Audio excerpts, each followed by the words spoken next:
Namaste and welcome to BioStudies. So ultimately we have come to the last part of the third chapter, Plant Kingdom.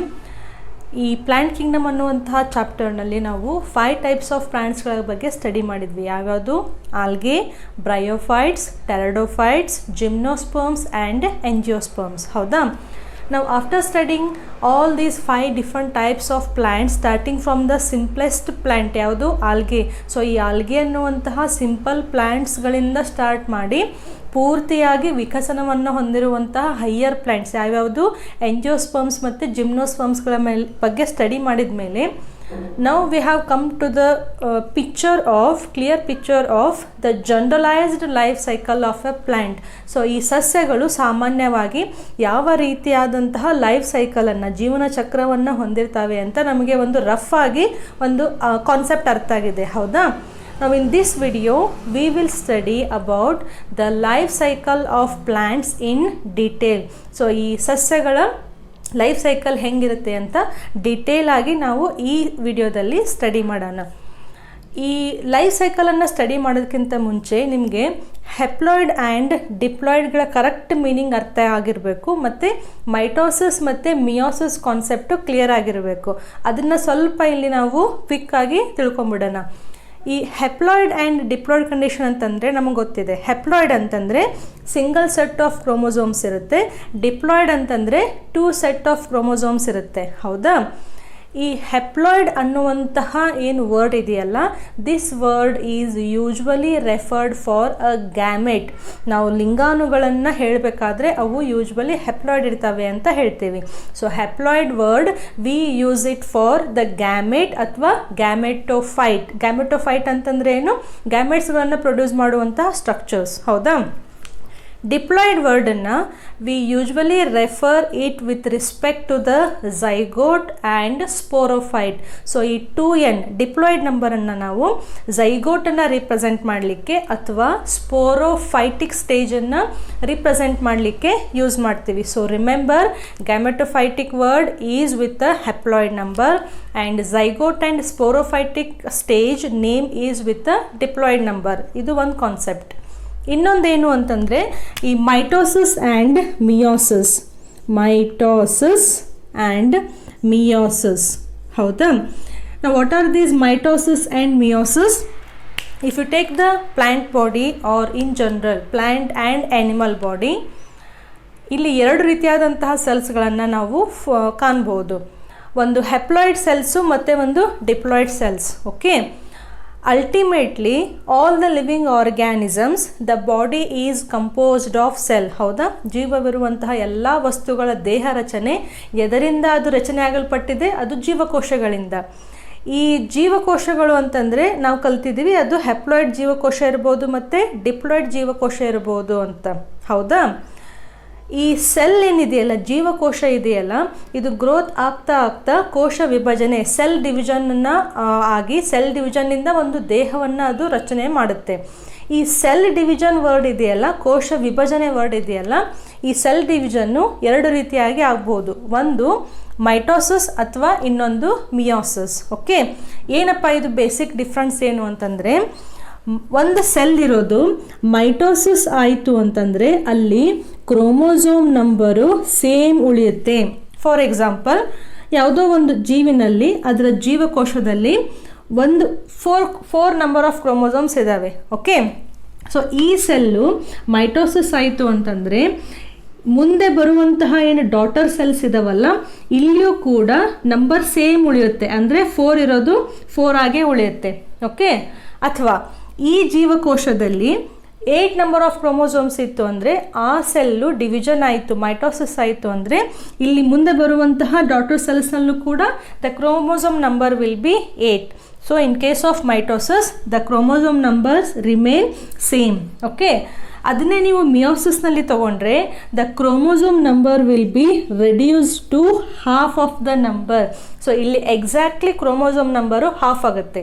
Example, ಇಲ್ಲಿ ಒಂದು ಜೀವಕೋಶ ತಗೊಂಡ್ರೆ ಅದರಲ್ಲಿ 8 number of chromosomes ಇದ್ದಾವೆ, ವರ್ಣತಂತುಗಳು. ನಾವು when this cell undergoes meiosis, it forms 4 daughter cells.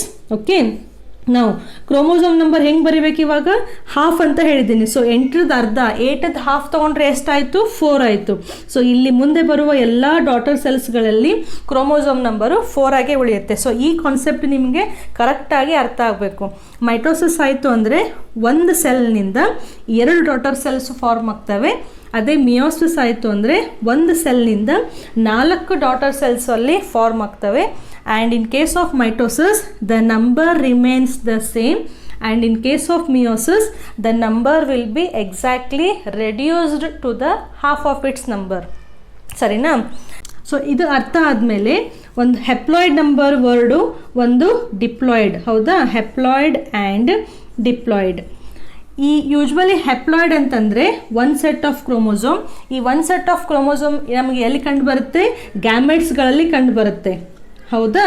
ಅದೇ diploid ಅಂತಂದರೆ ಏನಿದು? 2n number. 2n ನಂಬರ್ ಅಂತಂದರೆ ಇದು ಎಲ್ಲಿ ಕಂಡು ಬರುತ್ತೆ? ಝೈಗೋಟ್ ಅಥವಾ ಸ್ಪೋರೋಫೈಟಿಕ್ ಸ್ಟೇಜ್. ಸರಿನಾ? ಈ ಪ್ಲ್ಯಾಂಟ್ಸ್ಗಳಲ್ಲಿ ಏನಾಗುತ್ತೆ ಅಂತಂದರೆ ಈ ಹೆಪ್ಲಾಯ್ಡ್ ನಂಬರ್ ಆಫ್ ಗ್ಯಾಮೆಟ್ಸ್ ಇದೆಯಲ್ಲ, ಈ ಹೆಪ್ಲಾಯ್ಡ್ ಗ್ಯಾಮೆಟ್ಸ್ ಮತ್ತು ಡಿಪ್ಲಾಯ್ಡ್ ಝೈಗೋಟ್ ಆರ್ ಸ್ಪೋರೋಫೈಟ್ ಇವೆರಡರಲ್ಲೂ ಮೈಟೋಸಿಸ್ ಕಂಡು ಬರುತ್ತೆ. ಅದೇ main difference. The main difference between the life cycle of plants and animals including human being. Even ನಮ್ಮ ಬಾಡಿನಲ್ಲಿ ತೊಗೊಂಡ್ರೆ ಇವಾಗ ಎಲ್ಲ ಸೆಲ್ಸ್ಗಳು ಡಿಪ್ಲಾಯ್ಡ್ ಇರ್ತವೆ. ಹೌದಾ? ಗ್ಯಾಮೆಟ್ಸ್ ತೊಗೊಂಡ್ರೆ, ಲಿಂಗಾನು ತೊಗೊಂಡ್ರೆ ಅವಷ್ಟೇ ಹೆಪ್ಲಾಯ್ಡ್ ನಂಬರ್ ಆಗಿರ್ತವೆ. ಆಮೇಲೆ ಗ್ಯಾಮೆಟ್ಸ್ ಫಾರ್ಮೇಷನ್ ಆಯಿತು ಅಂದರೆ ಅಲ್ಟಿಮೇಟ್ಲಿ ಅವು ಏನು ಮಾಡ್ತವೆ? ಅವು ಏನೂ ಸೆಲ್ ಡಿವಿಷನ್ ಆಗೋದಿಲ್ಲ, ಜಸ್ಟ್ ಫಲೀಕರಣ ಆಗಿ ಫರ್ಟಿಲೈಸೇಷನ್ ಆಗಿ ಝೈಗೋಟನ್ನು ಫಾರ್ಮ್ ಮಾಡಿಬಿಡ್ತವೆ. ಬಟ್ ಪ್ಲ್ಯಾಂಟ್ ಬಾಡಿನಲ್ಲಿ ಏನಾಗುತ್ತೆ ಅಂತಂದರೆ ಈ ಹೆಪ್ಲಾಯ್ಡ್ ಗ್ಯಾಮೆಟ್ಸ್ಗಳು ಇಮ್ಮಿಡಿಯೇಟಾಗಿ ಅಲ್ಲಿ ಫರ್ಟಿಲೈಸೇಷನ್ ಅಂತ ಆಗಿಬಿಡೋದಿಲ್ಲ. ಈ ಗ್ಯಾಮೆಟ್ಸ್ಗಳು ಏನು ಮಾಡ್ತವೆ? ಅವು ಕೂಡ ಹೆಪ್ಲಾಯ್ಡ್ ನಂಬರ್ ಅವು ಕೂಡ ಮೈಟೋಸಿಸ್ ಆಗಿ ಡಿವಿಷನ್ ಆಗ್ತಾ ಆಗ್ತಾ ಸಪ್ರೇಟಾಗಿ ಒಂದು ಸ್ಟೇಜನ್ನು ಇವು ಫಾರ್ಮ್ ಮಾಡಿಬಿಡ್ತವೆ. ಗೊತ್ತಾಗ್ತಿದೆಯಾ? So in case of plant body, the haploid cells as well as diploid cells, both of these cells undergo mitosis. Therefore they form 2 different stages in their life cycle. So ಒಂದು plant body ತಗೊಂಡ್ರೆ haploid cell ಮತ್ತು diploid cell. ಈ haploid cell ಅಂದರೆ ಏನು? Gametes ಇದ್ದಂಗೆ. ಇವು gametes ಇಮಿಡಿಯೇಟಾಗಿ fertilisation ಆಗಿ ಝೈಗೋಟನ್ನು ಫಾರ್ಮ್ ಮಾಡಿ ಡಿಪ್ಲಾಯ್ಡ್ ಸ್ಟೇಜನ್ನು ತಂದುಬಿಡಬೇಕು. ಬಟ್ ಇಲ್ಲೇನಾಗುತ್ತೆ? ಈ ಹೆಪ್ಲಾಯ್ಡ್ ಸೆಲ್ಸು ಇವು ಮೈಟೋಸಿಸ್ ಆಗ್ತವೆ, ಡಿಪ್ಲಾಯ್ಡ್ ಸೆಲ್ಸು ಮೈಟೋಸಿಸ್ ಆಗ್ತವೆ. ಹೆಪ್ಲಾಯ್ಡ್ ಸೆಲ್ಸು ಮೈಟೋಸಿಸ್ ಆದಮೇಲೆ ಅಲ್ಲೇನು ಫುಲ್ ಒಂದು ಸ್ಟ್ರಕ್ಚರ್ ಫಾರ್ಮ್ ಆಗುತ್ತಲ್ಲ, ಅದನ್ನು ನಾವು ಗ್ಯಾಮೆಟೋಫೈಟ್ ಅಂತ ಕರಿತೀವಿ. ಇಲ್ಲೇನಾಗುತ್ತೆ? Sporophyte stage. ಇದು ಕೂಡ ಡಿಪ್ಲಾಯ್ಡ್ ಕಂಡೀಷನ್, ಅಂದರೆ ಇದು ಮೈಟೋಸಿಸನ್ನು ಹೊಂದಿ ಸ್ಪೋರೋಫೈಟಿಕ್ ಬಾಡಿನ ಗ್ರೋ ಮಾಡ್ತಾ ಹೋಗುತ್ತೆ. ಸೊ ಹೆಪ್ಲಾಯ್ಡ್ ಸೆಲ್ಸಲ್ಲೂ ಮೈಟೋಸಿಸ್ ಆಯಿತು, ಡಿಪ್ಲಾಯ್ಡ್ ಸೆಲ್ಸ್ನಲ್ಲೂ ಮೈಟೋಸಿಸ್ ಆಯಿತು, and they are farming 2 different stages in the life cycle of a plant. That is the main difference here. ಈ ಗ್ಯಾಮೆಟೋಫೈಟಿಕ್ ಸ್ಟೇಜು ಅಲ್ಟಿಮೇಟ್ಲಿ ಸ್ಪೋರೋಫೈಟಿಕ್ ಸ್ಟೇಜನ್ನು ಫಾರ್ಮ್ ಮಾಡುತ್ತೆ. Sporophytic stage gametophytic ಸ್ಟೇಜನ್ನು form ಮಾಡುತ್ತೆ. Again ಈ gametophyte ಮತ್ತು sporophyte ಆಗುತ್ತೆ, sporophyte ಇದ್ದಿದ್ದು gametophyte ಆಗುತ್ತೆ. ಕನ್ಫ್ಯೂಸ್ ಮಾಡ್ಕೋಬಾರ್ದು. So in case of plant cycle, since both haploid cells and diploid cells they undergo mitosis, they form 2 different stages. One is called gametophyte and one is called sporophyte, and there will be a alternation of generation. So alternation of generation ಅನ್ನುವಂಥದ್ದು ನಮಗೆ ಎಲ್ಲಿ ಕಂಡು ಬರುತ್ತೆ? ಪ್ಲ್ಯಾಂಟ್ಸ್ಗಳ life ಸೈಕಲ್ನಲ್ಲಿ ಕಂಡು ಬರುತ್ತೆ. Okay, so ಇದು ನಿಮಗೆ basic concept ಅರ್ಥ ಆಗಿರಬೇಕು. ಓಕೆ, ನೆಕ್ಸ್ಟ್ ನಾವು ಈ ಗ್ಯಾಮೆಟೋಫೈಟಿಕ್ ಸ್ಟೇಜ್ ಆ್ಯಂಡ್ ಸ್ಪೋರೋಫೈಟಿಕ್ ಸ್ಟೇಜನ್ನು ಕಾನ್ಸಂಟ್ರೇಟ್ ಮಾಡೋಣ. ಸೊ ಗ್ಯಾಮೆಟ್ಸ್, ಹೌದಾ? ಗ್ಯಾಮೆಟ್ಸ್ ಅಂತಂದರೆ haploid or diploid? Gametes will be haploid. ಹೌದಾ? ಈ ಗ್ಯಾಮೆಟ್ಸ್ಗಳು ಮುಂದೆ ಫ್ಯೂಸ್ ಆಗಿ ಫಲೀಕರಣ ಆಗಿ they will form the zygote. Ultimately ಲಿಂಗಾಣುಗಳು ಏನಾಗಬೇಕು? ಅವು ಫರ್ಟಿಲೈಸ್ ಆಗಬೇಕು. ಝೈಗೋಟ್ ಅಂದರೆ ಯಾವುದು ಬಂತು? ಡಿಪ್ಲಾಯ್ಡ್ ಬಂತು. ಓಕೆ, ಈ ಡಿಪ್ಲಾಯ್ಡ್ ಝೈಗೋಟು ಅಗೇನ್ ಅದು ಮೈಟೋಸಿಸ್ ಆಗಿ ಆಗಿ ಆಗಿ ಇದೇನು ಮಾಡುತ್ತೆ? ಒಂದು ಸ್ಪೋರೋಫೈಟಿಕ್ ಸ್ಟೇಜನ್ನು ಫಾರ್ಮ್ ಮಾಡುತ್ತೆ. ಓಕೆ, ಸೊ ಮೈಟೋಸಿಸ್ ಆಗಿದ್ದರಿಂದ ನಂಬರ್ ಸೇಮ್ ಉಳಿತು. ಈ ಸ್ಪೋರೋಫೈಟಿಕ್ ಸ್ಟೇಜ್ನಲ್ಲಿ ಮಿಯೋಸಿಸ್ ಆಗುತ್ತೆ. ಮಿಯೋಸಿಸ್ ಆಗ್ತು ಅಂದರೆ 2n ಇರೋದು n ಆಯಿತು. ಈ n ಮತ್ತೆ ಒಂದು ಗ್ಯಾಮೆಟೋಫೈಟಿಕ್ ಸ್ಟೇಜು ಡೆವಲಪ್ ಆಗುತ್ತೆ. ಓಕೆ, ಎಲ್ಲಿ ಡಿಫ್ರೆನ್ಸ್ ಬರುತ್ತೆ ಅಂದರೆ ಫಾರ್ ಎಕ್ಸಾಂಪಲ್ ಯಾವುದೋ ಒಂದು ಪ್ಲ್ಯಾಂಟ್ನಲ್ಲಿ ಅದರದ್ದು ಜೀವಾವಧಿ, ಅದರದ್ದು ಲೈಫ್ ಸ್ಪ್ಯಾನು 100 ಡೇಸ್ ಇದೆ ಅಂತ ಅಸ್ಯೂಮ್ ಮಾಡ್ಕೊಳ್ಳಿ. ಓಕೆ, ಈ 100 ಡೇಸ್ ಏನು ಲೈಫ್ ಸ್ಪ್ಯಾನ್ ಇದೆಯಲ್ಲ, 100 ಡೇಸ್ನಲ್ಲಿ 90 ಡೇಸ್ವರೆಗೂ ಆ ಪ್ಲ್ಯಾಂಟು ಗ್ಯಾಮೆಟೋಫೈಟಿಕ್ ಸ್ಟೇಜ್ನಲ್ಲಿನೇ ಹೆಪ್ಲಾಯ್ಡ್ ಸ್ಟೇಜ್ನಲ್ಲೇ ಇರುತ್ತೆ. ಲಾಸ್ಟ್ 10 ಡೇಸ್ನಲ್ಲಿ ಡಿಪ್ಲಾಯ್ಡ್ ಸ್ಪೋರೋಫೈಟಿಕ್ ಸ್ಟೇಜನ್ನು ಕಂಪ್ಲೀಟ್ ಮಾಡಿ ಮತ್ತೆ ಅದು ಗ್ಯಾಮೆಟೋಫೈಟ್ ಆಗಿಬಿಡುತ್ತೆ. ಗೊತ್ತಾಗ್ತಿದೆಯಾ? ಸೊ 100 ಡೇಸ್ನಲ್ಲಿ 90 ಡೇಸ್ವರೆಗೂ ಅದು ಹೆಪ್ಲಾಯ್ಡ್ ಕಂಡೀಷನಿಗೆ ಬಂತು. ಸೊ ಹೆಪ್ಲಾಯ್ಡ್ ಅಂತಂದರೆ ಆ ಥರದ ಲೈಫ್ ಸೈಕಲಿಗೆ ನಾವು ಹೆಪ್ಲಾಂಟಿಕ್ ಅಂತ ಕರಿತೀವಿ. So what you mean by this haplontic? Haplontic life cycle ಅಂತಂದರೆ ಅಲ್ಲಿ ಹೆಪ್ಲಾಯ್ಡ್ ಗ್ಯಾಮೆಟೋಫೈಟ್ ಸ್ಟೇಜು ಡಾಮಿನೆಂಟ್ ಆಗಿರುತ್ತೆ, ಜಾಸ್ತಿ ದಿನವರೆಗೂ ಇರುತ್ತೆ. ಶಾರ್ಟ್ ಸ್ಪ್ಯಾನಲ್ಲಿ ಸ್ಪೋರೋಫೈಟಿಕ್ ಸ್ಟೇಜ್ನಲ್ಲಿ ಬಂದು ಮತ್ತೆ ಅದು ಗ್ಯಾಮೆಟೋಫೈಟ್ ಆಗಿಬಿಡುತ್ತೆ. ಓಕೆ, ಕೆಲವೊಂದು ಇನ್ನೂ ಸಸ್ಯಗಳಿರ್ತವೆ, ಅವ್ರದ್ದು ಲೈಫ್ ಸ್ಪ್ಯಾನು 100 ಡೇಸ್ ಇದೆ ಅಂತ ಅಸ್ಯೂಮ್ ಮಾಡ್ಕೊಳ್ಳಿ. ಅಗೇನ್ ಈ 100 ಡೇಸ್ನಲ್ಲಿ ಅವು 90 ಡೇಸ್ವರೆಗೂ ಸ್ಪೋರೋಫೈಟ್ನಲ್ಲೇ ಉಳಿತವೆ. ಲಾಸ್ಟ್ 10 ಡೇಸ್ನಲ್ಲಿ ಗ್ಯಾಮೆಟೋಫೈಟ್ ಸ್ಟೇಜಿಗೆ ಬಂದು ಇಮ್ಮಿಡಿಯೇಟಾಗಿ ಮತ್ತೆ ಅವು ಸ್ಪೋರೋಫೈಟ್ ಸ್ಟೇಜಿಗೆ ಬಂದುಬಿಡ್ತವೆ. ಸೊ ಈ ಥರದ ಲೈಫ್ ಸೈಕಲ್ನಲ್ಲಿ ಸ್ಪೋರೋಫೈಟಿಕ್ ಸ್ಟೇಜು ಡಾಮಿನೆಂಟ್ ಆಗಿರುತ್ತೆ. ಸ್ಪೋರೋಫೈಟ್ ಅಂದರೆ ಏನು? ಡಿಪ್ಲಾಯ್ಡ್. ಅದಕ್ಕೆ ಇದನ್ನು ಡಿಪ್ಲಾಂಟಿಕ್ ಲೈಫ್ ಸೈಕಲ್ ಅಂತ ಕರೀತಾರೆ. ಸೊ ಗ್ಯಾಮೆಟೋಫೈಟಿಕ್ ಸ್ಟೇಜು ಡಾಮಿನೆಂಟ್ ಇದ್ದರೆ ಅದು ಹೆಪ್ಲಾಂಟಿಕ್ ಆಯಿತು. ಸ್ಪೋರೋಫೈಟಿಕ್ ಸ್ಟೇಜ್ ಡಾಮಿನೆಂಟ್ ಇತ್ತು ಅಂದರೆ ಅದು ಡಿಪ್ಲಾಂಟಿಕ್ ಆಯಿತು. ಓಕೆ, ಇನ್ನೂ ಕೆಲವೊಂದು ಸಸ್ಯಗಳಿರ್ತವೆ, ಅದರಲ್ಲೂ 100 ಡೇಸ್ ಲೈಫ್ ಸ್ಪ್ಯಾನ್ ಅಂತ ಅಸ್ಯೂಮ್ ಮಾಡಿ. ಈ 100 ಡೇಸ್ ಲೈಫ್ ಸ್ಪ್ಯಾನಲ್ಲಿ ಈ ಮೇಲ್ಗಡೆ ಹೆಪ್ಲಾಂಟಿಕ್ ಮತ್ತು ಡಿಪ್ಲಾಂಟಿಕ್ ರಗಳೆ ಬೇಡ ಅಂತ ಅವೇನು ಮಾಡ್ತವೆ, 100 ಡೇಸ್ನಲ್ಲಿ 50 days they will be in a gametophytic stage, 50 days they will be in a sporophytic stage. ಸೊ ಎರಡೂ ಇಲ್ಲಿ ಈಕ್ವಲ್, ಸಮನಾಗಿ ಎರಡೂ ಸ್ಟೇಜ್ನಲ್ಲಿ ಅವು ಜೀವಿಸಿ ತಮ್ಮ ಜೀವಾವಧಿಯನ್ನು ಅವು ಮುಗಿಸ್ಕೊತವೆ. ಅದನ್ನು ಏನಂತ ಕರೀತಾರೆ? Haplodiplontic life cycle. ಸೊ ಇಲ್ಲಿ ಹೆಪ್ಲೋಡಿಪ್ಲಾಂಟಿಕ್ ಲೈಫ್ ಸೈಕಲ್ನಲ್ಲಿ ಗ್ಯಾಮೆಟೋಫೈಟಿಕ್ ಸ್ಟೇಜಿಗೂ ಅಷ್ಟೇ ಮಹತ್ವ ಇರುತ್ತೆ, ಸ್ಪೋರೋಫೈಟಿಕ್ ಸ್ಟೇಜಿಗೂ ಅಷ್ಟೇ ಮಹತ್ವ ಇರುತ್ತೆ. So both these stages are dominant here. So ಒಂದು ಪ್ಲ್ಯಾಂಟ್ ಲೈಫ್ ಸೈಕಲ್ನಲ್ಲಿ ಯಾವ ಸ್ಟೇಜ್ ಡಾಮಿನೆಂಟ್ ಆಗಿರುತ್ತಲ್ಲ ಅದರ ಬೇಸಿಸ್ ಮೇಲೆ 3 ಟೈಪ್ಸ್ ಆಫ್ ಲೈಫ್ ಸೈಕಲನ್ನು ಹೇಳಿದ್ದಾರೆ. ಯಾವ್ಯಾವುದು? ಒಂದು ಹೆಪ್ಲಾಂಟಿಕ್ ಲೈಫ್ ಸೈಕಲ್, ಒಂದು diplontic life cycle, and third one haplodiplontic life cycle. Okay, ನಾವು this will study in detail. ಗೊತ್ತಾಯ್ತಾ ಈ concept? Next, what is this haplontic life cycle? Haploid ಅಂದರೆ ಏನು? Single set of chromosome. Okay, ಈ life cycle ತೊಗೊಂಡ್ರೆ life cycle ಯಾವತ್ತು ಝೈಗೋಟಿಂದ ಶುರು ಆಗುತ್ತೆ. ಓಕೆ, ಒಂದು ಜೀವಿಯ ಜೀವ ಅಂತ ಏನು ಹೇಳ್ತೀವಲ್ಲ ಅದು ಝೈಗೋಟಿಂದನೇ ಪ್ರಾರಂಭ ಆಗೋದು. ಸೊ ಝೈಗೋಟ್ ಅಂತಂದರೆ ಏನು? 2n, ಇದು ನಮಗೆ ಗೊತ್ತಿರೋದು. ಓಕೆ, ನಾವು this zygote it undergoes meiosis. ಸರಿನಾ? ಇದು ಮಿಯೋಸಿಸ್ ಆಯಿತು ಅಂದರೆ 2n ಇರೋದು ಏನಾಗಬೇಕು? n ಆಗಬೇಕು. ಹೌದಾ? Now these spores, haploid spores, they will undergo mitosis. ಇಲ್ಲಿ ನೋಡಿ, ಹೆಪ್ಲಾಯ್ಡ್ ನಂಬರ್ ಇದೆ, ಅದು ಕೂಡ ಇಮಿಡಿಯೇಟಾಗಿ ಅದು ಫಲೀಕರಣ ಆಗೋದಿಲ್ಲ. ಇದು ಮೈಟೋಸಿಸ್ ಆಗಿ ಇದೊಂದು ಸಪ್ರೇಟ್ ಒಂದು ಸ್ಟೇಜನ್ನು ಫಾರ್ಮ್ ಮಾಡುತ್ತೆ. ಅದನ್ನು ನಾವೇನಂತ ಹೇಳ್ತೀವಿ? ಗ್ಯಾಮೆಟೋಫೈಟ್ ಅಂತ ಹೇಳ್ತೀವಿ. ಸೊ ಡಾಟ್ ಹಾಕಿರೋದು ಮೀನಿಂಗು ಇದು ಮೇನ್ ಸ್ಟೇಜು ಅಂತ ಅರ್ಥ. ಗ್ಯಾಮೆಟೋಫೈಟಿಕ್ ಸ್ಟೇಜ್ನಲ್ಲಿ ಒಂದು ಪ್ಲ್ಯಾಂಟ್ ಬಾಡಿ ಇತ್ತು ಅಂದರೆ ಅದರದ್ದು ಅಲ್ಟಿಮೇಟ್ ಉದ್ದೇಶ ಏನಾಗಿರುತ್ತೆ? ಗ್ಯಾಮೆಟ್ಗಳನ್ನು ಪ್ರೊಡ್ಯೂಸ್ ಮಾಡೋದು. ಗ್ಯಾಮೆಟ್ ಪ್ರೊಡ್ಯೂಸ್ ಮಾಡುವಂತಹ ಪ್ರೊಸೆಸ್ಸಿಗೆ we call it as gametogenesis. Gameto ಅಂದರೆ ಲಿಂಗಾಣು, ಗ್ಯಾಮೆಟ್ಸ್ ಅಂತ ಅರ್ಥ. ಜೆನಸಿಸ್ ಅಂದರೆ ಪ್ರೊಡ್ಯೂಸ್ ಮಾಡೋದು. So this gametophytic plant body it produces the gamete by a process called as gametogenesis. So ಒಂದು ಸತಿ ಗ್ಯಾಮೆಟ್ಸ್ ಪ್ರೊಡ್ಯೂಸ್ ಆಯಿತು ಅಂದರೆ ಈ ಗ್ಯಾಮೆಟ್ಸ್ಗಳು ಏನಾಗಬೇಕು? ಅಲ್ಟಿಮೇಟ್ಲಿ ಅವು ಫ್ಯೂಸ್ ಆಗಬೇಕು. ಆ ಫರ್ಟಿಲೈಸೇಷನ್ ಪ್ರೊಸೆಸ್ಸಿಗೆ ಸಿಂಗ್ಯಾಮಿ ಅಂತ ಕರೀತಾರೆ. ಸಿಂಗ್ಯಾಮಿ ಅಂತಂದರೆ, ಗ್ಯಾಮಿ ಅಂದರೆ ಫ್ಯೂಷನ್ ಅಂತ ಅರ್ಥ. ಸೊ ಎರಡು ಗ್ಯಾಮೆಟ್ಸ್ಗಳು ಫ್ಯೂಸ್ ಆಯಿತು ಅಂತಂದರೆ ಅದನ್ನು ನಾವು ಸಿಂಗ್ಯಾಮಿ. ಅದಕ್ಕೆ ನೋಡಿ 2 ಆ್ಯರೋ ಅಂದರೆ ಒಂದು ಮೇಲ್ ಗ್ಯಾಮೆಟು, ಒಂದು ಫೀಮೇಲ್ ಗ್ಯಾಮೆಟ್ ಅಂತ ಅರ್ಥ. ಸೊ ಸಿಂಗ್ಯಾಮಿ ಫರ್ಟಿಲೈಸೇಷನ್ ಆಯಿತು ಅಂದರೆ end product of fertilization is what? It is zygote which is diploid in nature.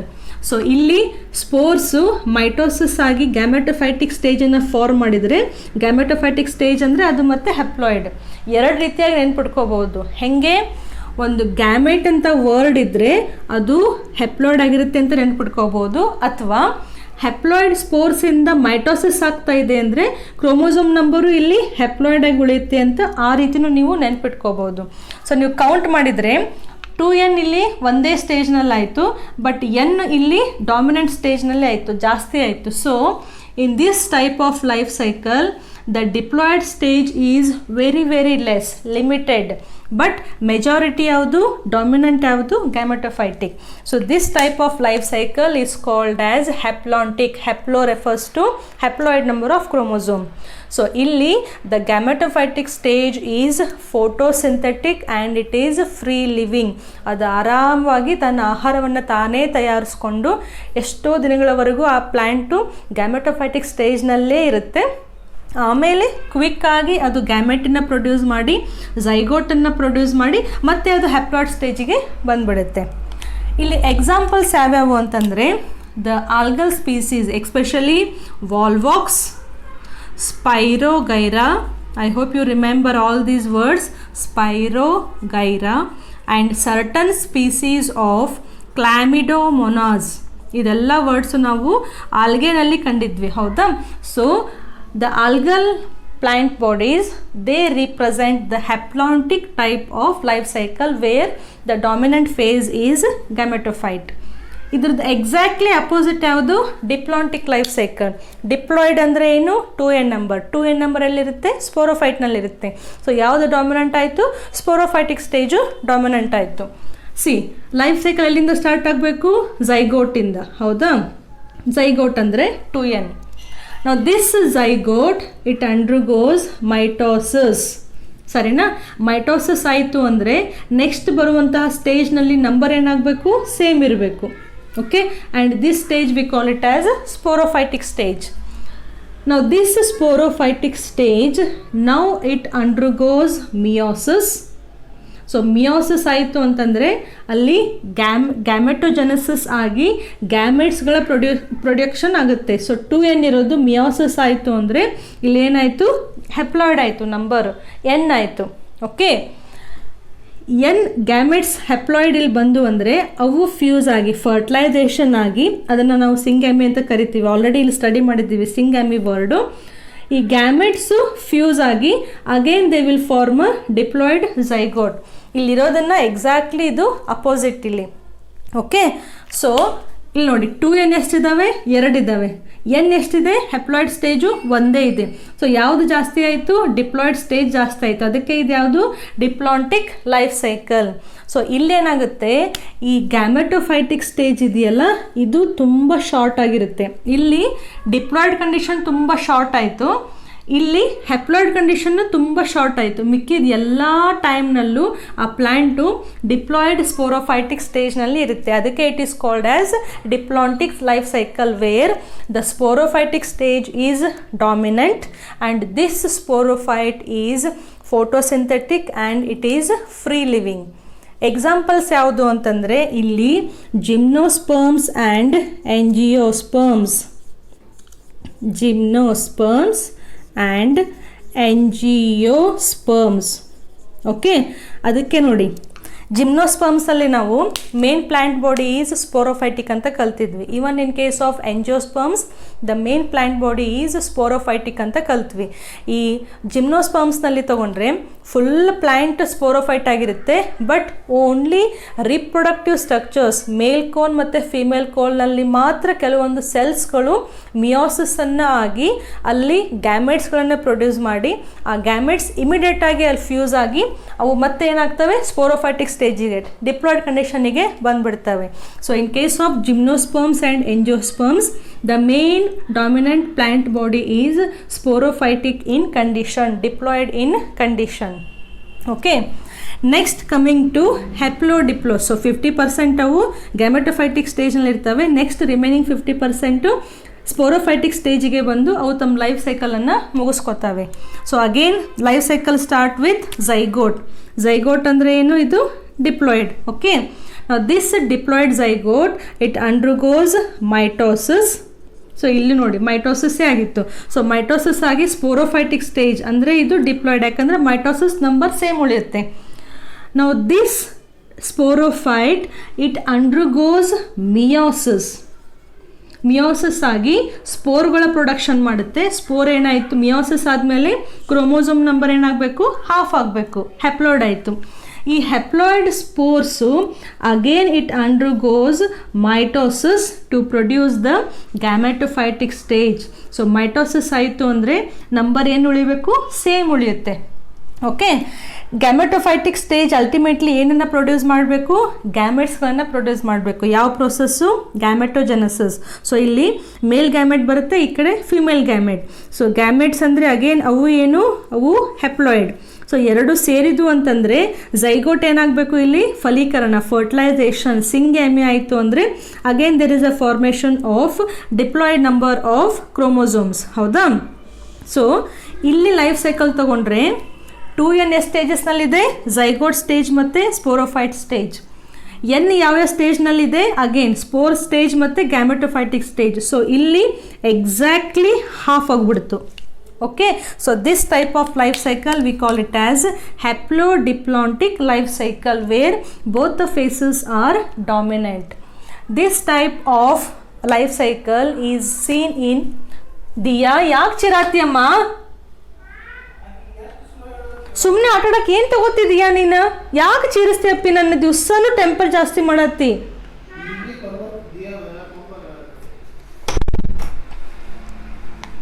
Now the example for the plants which exhibit haplodiploidic life cycle, bryophytes and pteridophytes. Okay, why I have writing them separately, I'll tell you the reason. Okay, so both bryophytes and pteridophytes, they exhibit haplodiploidic life cycle. But ಇಲ್ಲಿ ಸ್ವಲ್ಪ changes ಇದೆ. ಏನು changes ಅಂತಂದರೆ, ಈ ಬ್ರಯೋಫೈಟ್ಸ್ಗಳಲ್ಲಿ ಏನಾಗುತ್ತೆ, ಗ್ಯಾಮೆಟೋಫೈಟಿಕ್ ಸ್ಟೇಜ್ನಿಂದ life cycle start ಆಗುತ್ತೆ. ಗ್ಯಾಮೆಟೋಫೈಟಿಕ್ dominant ಆಗಿ ಈ ಗ್ಯಾಮೆಟೋಫೈಟಿಕ್ ಸ್ಟೇಜ್ನಲ್ಲಿ ಇರ್ತವೆ. ಇವೇನು ಮಾಡ್ತವೆ, ಗ್ಯಾಮೆಟೋಫೈಟಿಕ್ ಸ್ಟೇಜ್ನಿಂದ ಸ್ಪೋರೋಫೈಟಿಕ್ ಸ್ಟೇಜಿಗೆ ಬಂದು ಈ ಸ್ಪೋರೋಫೈಟಿಕ್ ಸ್ಟೇಜಿಂದ ಮತ್ತೆ ಇವು ಗ್ಯಾಮೆಟೋಫೈಟಿಕ್ ಸ್ಟೇಜಿಗೆ ಹೋಗ್ತವೆ. So here the gametophytic stage is independent and photosynthetic in nature. Okay, ಅದನ್ನೇ ನೀವು ಟೆರಡೋಫೈಟ್ಸ್ನಲ್ಲಿ ತಗೊಂಡ್ರೆ ಇಲ್ಲಿ ಸ್ಪೋರೋಫೈಟಿಕ್ ಸ್ಟೇಜು ಫುಲ್ ಡಾಮಿನೆಂಟ್ ಆಗಿ ಈ ಸ್ಪೋರೋಫೈಟ್ನಿಂದ ಅವು ಗ್ಯಾಮೆಟೋಫೈಟಿಕ್ ಬಂದು gametophytic stage and again they will form a sporophyte. So ಇಲ್ಲೇನಾಗುತ್ತೆ, sporophytic stage is independent and photosynthetic in nature. ಗೊತ್ತಾಗ್ತಿದೆಯಾ? So this type of life cycle we call it as haplodiploidic life cycle. Are you getting this point? So the life cycle of the plant, it can be haplontic life cycle or diploidic life cycle or haplodiploidic life cycle, and this we call it as alternation of generation, two generations, haploid generation and diploid generation. So this is all about the plant's life cycle. Illi algae, ಇಲ್ಲಿ gymnosperms and angiosperms, ಕೆಳಗಡೆ bryophytes and pteridophytes. So this completes your third chapter. ಯಾವುದು? Plant kingdom. ಇದರೊಳಗಡೆ ನಾವು algae, bryophytes, pteridophytes, gymnosperms and ಎಂಜಿಯೋಸ್ಪರ್ಮ್ಸನ್ನು full ಕಂಪ್ಲೀಟಾಗಿ study ಮಾಡಿದ್ವಿ. Please you practise all the difficult words and the examples. Very very important. ಯಾವ plant ಹೆಸರು ಯಾವ ಕ್ಯಾಟಗರಿನಲ್ಲಿ ಬರುತ್ತೆ ಅಂತ ನಿಮಗೆ ಕ್ಲಿಯರ್ ಕಟ್ಟಾಗಿ ಐಡಿಯಾ ಇರಬೇಕು. ಓಕೆ, ನಾವು ನೆಕ್ಸ್ಟ್ ಫೋರ್ತ್ ಚಾಪ್ಟರ್ ಯಾವುದು? Animal Kingdom. So in the next video onwards will start the Animal Kingdom, 4th chapter. Till then, practice all these words and stay safe. We'll meet again in the next video. Thank you for watching.